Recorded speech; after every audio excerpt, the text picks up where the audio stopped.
Okay, today's lesson is on the distributive property. So if you could open up your book to page 376, we'll get started. The distributive property is the additional algebraic property that I told you that we're going to learn about. And the distributive property is a very important algebraic property that allows us to solve algebraic expressions that in a different way. And it's very helpful because sometimes we have an algebraic expression that has a variable within a parenthesis, and that parenthesis has an addition expression inside of it, but will have a multiplication problem outside of it. And the distributive property allows us to do that. So the distributive property states that to multiply a sum or difference by a number, you multiply each term inside the parentheses by the number outside the parenthesis. So the distributive property is going to come into play when you have a number, any number, outside of a parenthesis. But it's going to be when that number is multiplied times that parenthesis. And inside the parenthesis, you're going to have either an addition problem like that, 4 times the quantity 6 plus 2, or a subtraction problem, 3 times the quantity 7 minus 2. Okay, so you'll have a multiplication problem with an addition problem inside of a parenthesis, or a multiplication problem with a subtraction problem inside the parenthesis. And the idea behind the distributive property is you're going to distribute the number outside the parenthesis over the numbers inside the parenthesis. So that 4 will get distributed over the 6 and then over the 2. And that 3 here would get distributed over the 7 and again over the 2. Okay, that's the distributive property. So for example, in this example, and I'm just going to write this over here, you would have 4 times 6 plus 2.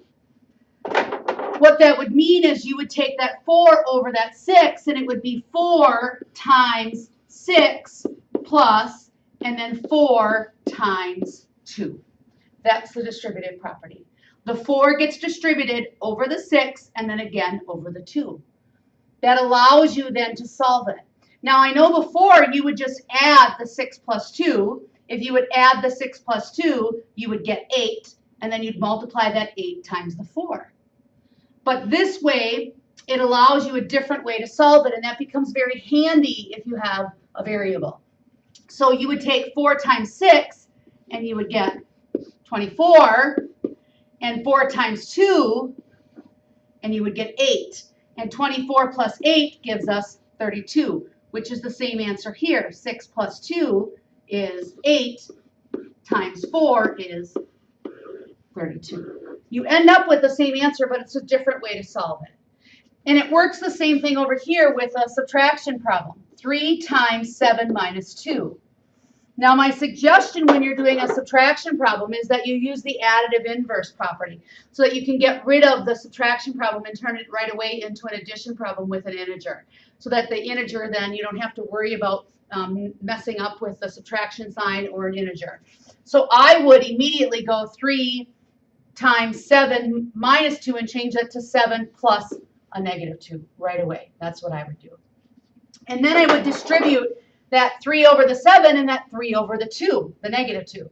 So it would become 3 times 7 plus, and then 3 times negative 2. Again, you're just distributing the 3 over the 7 and the 3 over the negative 2. And then you multiply. 3 times 7 is 21. Bring down your addition sign. 3 times negative 2 is negative 6. 21 plus a negative 6 is 15. So that's the distributive property in a nutshell. The distributive property is just another way to solve a multiplication problem so that, and it becomes very, very useful when we're talking about variables, when we have variables in the mix. That's really when it becomes very, very useful. And you're going to find that out in the second half of your assignment today. That's when it really is going to become useful, is when we have variables in the mix. So if you, in the second, or if you look at this, scroll down a little bit, I can't seem to erase.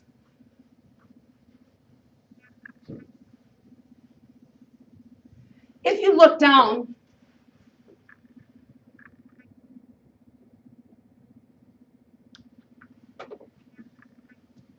they have shown you what the algebra tiles look like with the distributive property.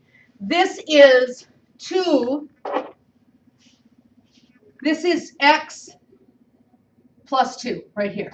This is the variable x and then 2. Okay? Now we're going to double that to represent 2 times x plus 2. Okay? This is 2 x's. And then there are 2 singular 2's.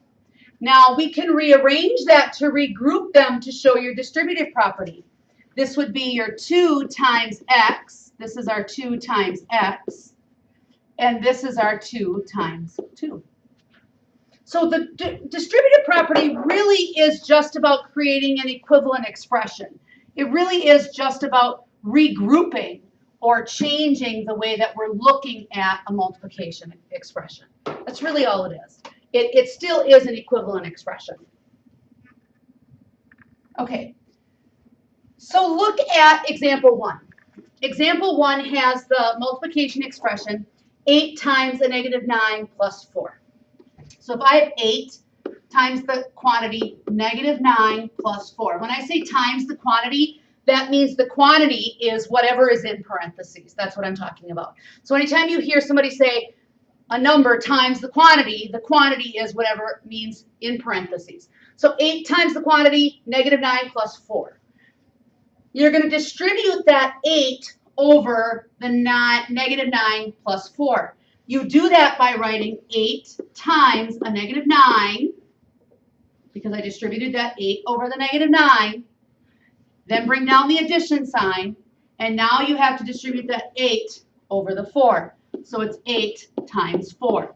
Now on your assignment, this step right here is going to be worth 1 point. You're going to have to show that distributive property. That's showing me that you understand how to write or how to distribute, how to use the distributive property. So that's going to be worth 1 point. Then you're going to solve it. So 8 times a negative 9 is a negative 72. Plus 8 times 4 is 32. Okay? Then you would add those together. Negative 72 plus 32 is a negative 40. That would be your answer, and that would be worth 1 point. Okay? So this is how your problem should look. All right? So what I would like you to do now is I would like you to pause your computer, and I would like you to do problems A, B, and C with your computer paused, and then come back and we'll go through them together. Okay, so now I want to go through problems A, B, and see how you did. So problem A, you would distribute 5 times a negative 9 plus 5 times 11. That would be your distributive step. 5 times a negative 9 is a negative 45 plus 5 times 11 is 55. And then you would add a negative 45 and 55 together, and you would get 10. That would be your answer. B, you would just, now I would change that minus to plus a negative right away. That's what I would do. And then you would distribute that 7. So it'd be 7 times 10 plus 7 times negative 5. Then you'd multiply 7 times 10 is 70 plus 7 times negative 5 is a negative 35. Then you would add 70 plus a negative 35 together, and you would get 35. Oops. And the last problem, 12 minus 8 times the quantity of 9, or times 9. Turn that minus into a plus a negative 8. Now this is different because the 9 is on the other side, but it's really not any different. You're still going to distribute that 9 over the 12 and that 9 over the 8. If you want to rewrite it, you can rewrite it as 9 times 12 minus negative 8, or I'm sorry, plus a negative 8. You could just rewrite it if you wanted to and put the 9 in front. It really doesn't matter where the 9 falls, in front or in the back of the quantity. Just remember that that 12 should come in front, especially if you leave it as a subtraction problem. If you turn it into an addition problem, because of the commutative property, it doesn't make a difference where you would put the 12 in the negative 8. And then you distribute. So it should be 9 times 12 plus 9 times negative 8. And then 9 times 12 is 108 plus, and 9 times the negative 8 is negative 72. And when you add those two together, you get 36. So when you're doing this work, you need to show all of this work. This step itself is worth a point, okay? That distributive step is extremely important, okay? If you did those right, you can move on. If you didn't, I need you to rewind your video and rewatch so that you can learn where you made your mistake, okay? So that you know what you're doing before we move on. Because the next step, now we're going to throw some variables into the mix, okay? And it's really important that you understand simple distributive property before we get into the distributive property with variables, okay? All right, let's move on.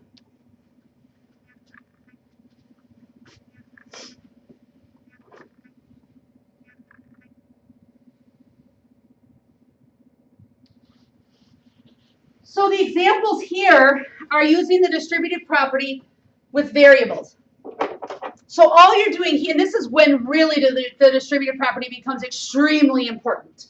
Because here you have 4 times the quantity x plus 7. And what you're going to do here is there's nothing you can do here because you don't know what x is. And you can't simplify this even because you can't do the associative property because this is multiplication and addition. So there's nothing you can do if you don't distribute. So here you can distribute that 4 to 4 times x plus 4 times 7. Now you can simplify. 4 times x is 4x plus 4 times 7 is 28. Now you simplified, okay? That's where the distributive property becomes huge. Otherwise, you'd just be stuck. There's nothing you can do. Look at example number 3. 6 times p minus 5. Again, I would always turn that minus into plus a negative right away off the bat. And then distribute. 6 times p plus 6 times negative 5. 6 times p is 6p plus 6 times negative 5 is a negative 30. And we just distributed and we were able to simplify, okay? So it makes it a heck of a lot easier. It allows you to do some things at least versus just sitting there and not being able to do anything. If you look at example 4, I think it's 4. Yep, 4. Example 4 brings a negative into the mix. So you have a negative 2 times the quantity x minus 8. Again, I would turn that minus into a plus a negative, okay? And then distribute that negative 2. Negative 2 times x plus negative 2 times a negative 8. And then just multiply. Negative 2 times x is a negative 2x plus negative 2 times 8, and negative times a negative is a positive. 2 times 8 is 16. And here, now I have 2 variables for example number 5. 5 times the quantity negative 3x plus 7y. Well, that shouldn't really do anything other than you're still just going to distribute like you would normally distribute. You take that 5 times negative 3x plus, and then that 5 times 7y. 5 times a negative 3 is a negative 15x. 5 times negative 3 is negative 15. Just bring the x along for the ride. Plus 5 times 7 is 35. And again, just bring the y along for the ride. Okay. Number 6 is a little bit more challenging. And the thing that makes 6 a little bit more challenging is the fact that it has a fraction in it. I can't seem to get this to erase. There we go. Number 6 is 1/3 times x minus 6. Okay. Now, again, I would still turn this into plus a negative, okay? Now, that 1/3 gets distributed just like it would get distributed before, okay? Just because it's a fraction, you still would distribute it, okay? So it would be 1/3 times x plus 1/3 times a -6. Now, notice how I kind of made that a little higher. I did that because you're going to be multiplying -6 over 1, really. It's a whole number, okay? So 1/3 x is still going to be 1/3 x, no big deal. But this 1/3 times -6 over 1, you're multiplying, really what you're doing is -6 times 1 is a -6 over 3 times 1 is 3. So you're really dividing is what you're doing. How many times does 3 go into 6? Twice. So our answer is 2, and that's negative, so it's going to be a -2. 1/3 x plus a -2. So you're really dividing there, okay? All right. Pay attention to that example because there's going to be some problems like that on your assignment and on your next sample problems. So what I'd like you to do, what I'd like you to do is I'd like you to do sample problems D, E, F, and G. Pause your computer, do D, E, F, and G, and then we'll go through them. Okay, here we go. D, E, F, and G. D. I'm going to do D down here, I think. D, you're going to distribute 6 times A plus 6 times 4. 6 times A is 6A plus 6 times 4 is 24. So my answer for D is 6A plus 24. E, I'm just going to put E down here too. E, I think I'll put the letter over here. E is 8. And again, you're just distributing it, even though it's in the back. If you want to rewrite it, go right ahead. 8 times M plus 8 times 3N. 8 times M is 8M plus 8 times 3 is 24, and then just bring the N along for the ride. So it's 8M plus 24N. That's E. F. I'll put F over here. F is a -3. I think I'm going to turn this into plus a negative right away. -3. Oops, oops, oops, oops, oops. That's not what I meant to do. -3 times Y plus, and then we have a -3 times -3 times a -10, right? -3 times a -10. Because that becomes plus a negative. So it's -3y plus -3 times a -10 is 30.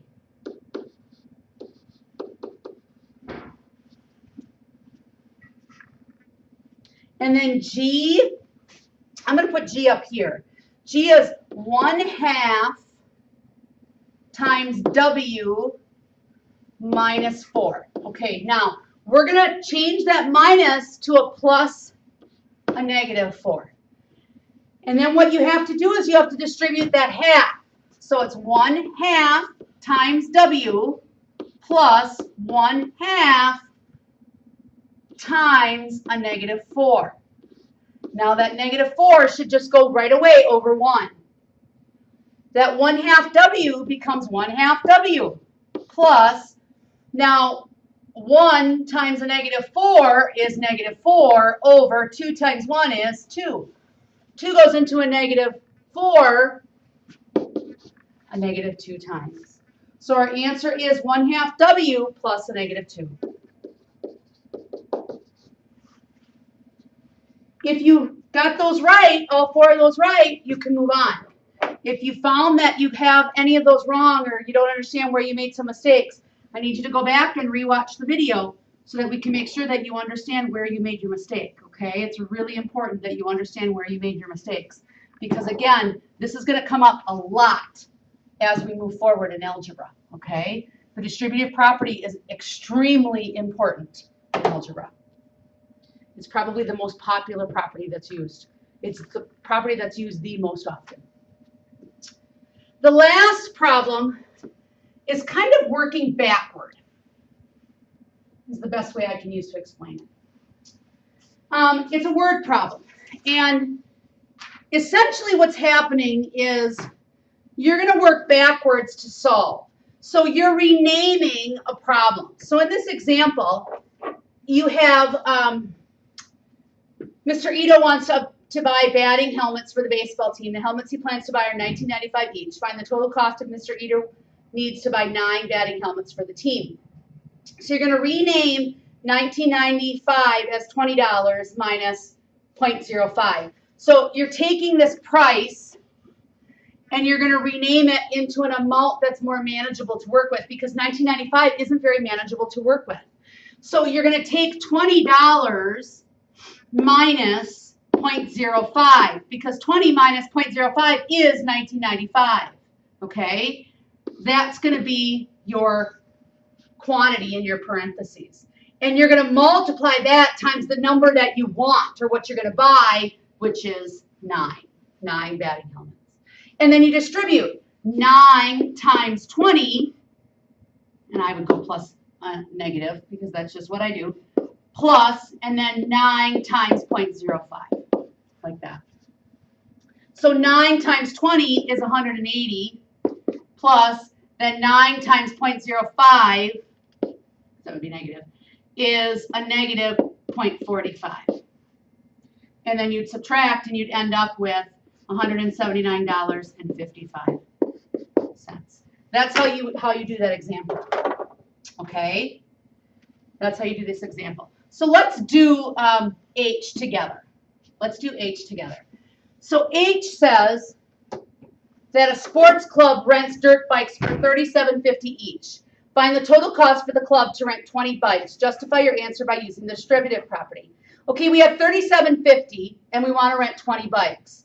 So to make that more manageable, I would just go 37 plus 0.50. That would be my quantity. And I'm going to buy 20 bikes, so I'm going to multiply that times 20. Okay?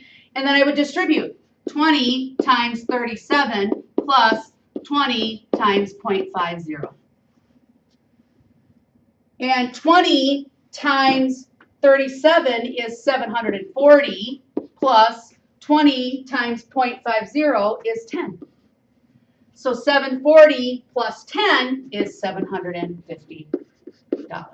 That would be your answer for H. Okay? All right. Your assignment is going to be now to do the guided practice. So I want you to do the guided practice 1 through 4. Number 4 is just like this type of problem, H, where you have to do a reverse distributive property to solve it. Okay? And have that done when you come to class tomorrow. Okay? And it really is important. The ticket out the door is that you understand that the distributive property is really the key to solving algebraic expressions. It really is going to be your key to solving algebraic expressions. Okay. See you tomorrow.